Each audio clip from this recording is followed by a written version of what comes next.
Hey everybody, welcome back. If you're new to the channel, I'm Jim with Touring and Trails. And on this week, we're doing a little mooch docking. And I'm going to take advantage of the time to swap out this AC unit. I chose this one specifically. Number one, because it's the cheapest one I could get at Walmart. And number two, it's got some mechanical knobs in here so I won't lose a remote. Good advantage of having a little camper like this versus a larger one is you can go with these residential room type AC units rather than having to swap out the one on the roof. For a couple $100, you're ready to go. So let's not waste any time and jump right in. This is a really basic AC unit, 2-speed fan, 5,000 BTUs. The brand is Midea, so kind of generic. I did get this at Walmart, so you know, it's one of their more common brands that they carry, and you know, they're pretty affordable, so didn't break the bank. The thing about the one that we have in the Bushwhacker right now, so 3 years old. The trailer's been towed over 30,000 miles, and a lot of it's been some rough terrain, so you know, a lot of bouncing around. Things are going to go out on it, understandable. So if I get 3 more years out of this one, it's going to be a great deal. My Bushwhacker model is a 10SS. The AC unit is mounted on the side, which is a lot easier to work with. This model is a Frigidaire, and it looks just like the Midea. Same controls, probably right out of the same factory. So we've got a handful of screws we need to take out. This should be a real easy swap. Basic hand tool should get the job done. This old cordless drill, Porter cable. I don't know, I've had this thing for about 8 years, so don't need much. Let's just start taking it apart.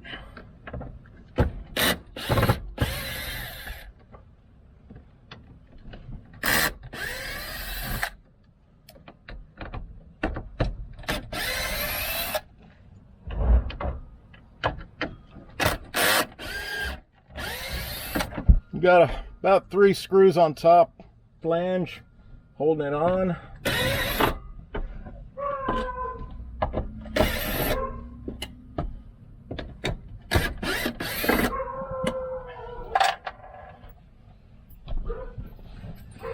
Let's see what else is holding this in.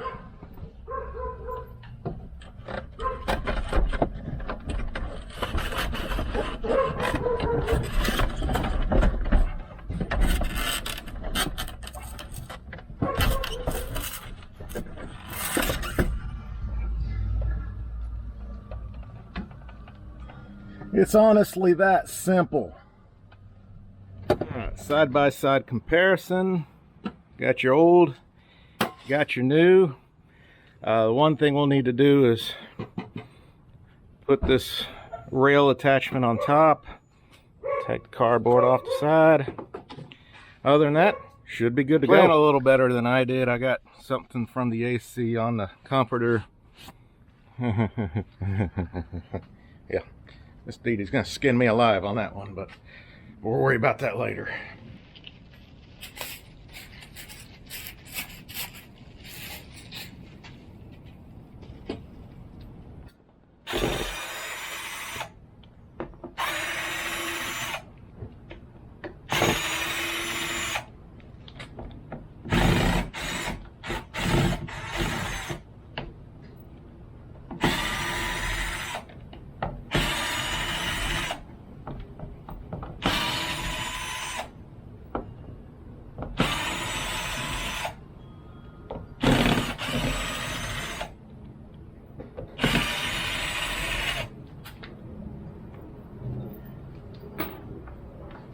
I'm going to take that cover off so we can do it right. Get the insulation stuck around it, keep it from moving, keep some bugs from coming in. Just an extra step that I think is going to be best for the long run.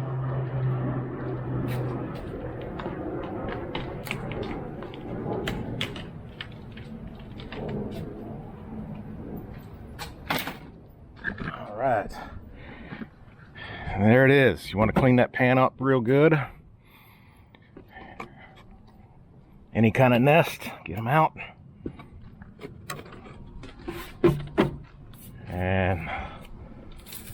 think we're about ready to install.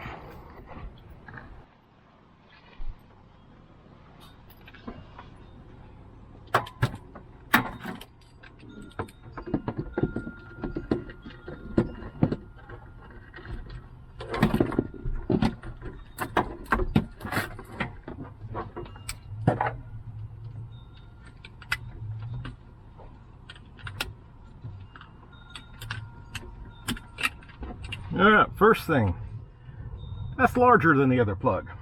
Doesn't fit. We'll modify it. We'll make it work. We'll do a little notch and we'll make it work. That's for later. Let's get this in.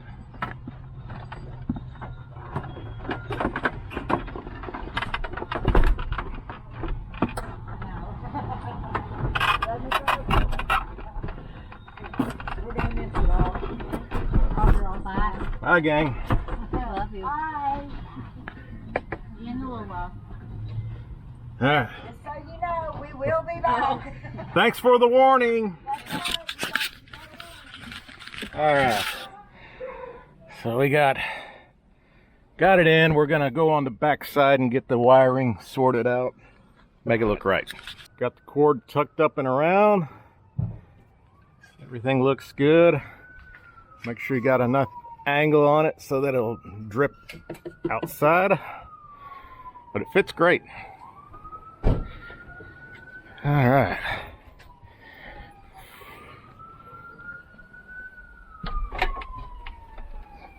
We'll just need to get everything screwed back in. Yeah, we're in Pop's hood, so that's the ambulances. You hear that often. All right.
Yeah, now we just slide it around. The grommet will work. Well, we can plug it up like it's supposed to be. No problem. Believe it or not, mid-February in Texas, it's 85 degrees. Yeah, I'm sweating. So this will actually be nice tonight.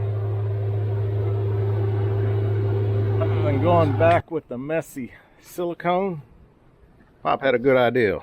I used a butyl tape. He happened to have some around the house. So makes a nice clean seal. You know, this doesn't have to be completely waterproof because water's going to go through the screen, but you want to keep it from dripping around the edges. And that's going to make a nice clean fit. Something Braxton Creek probably didn't think about.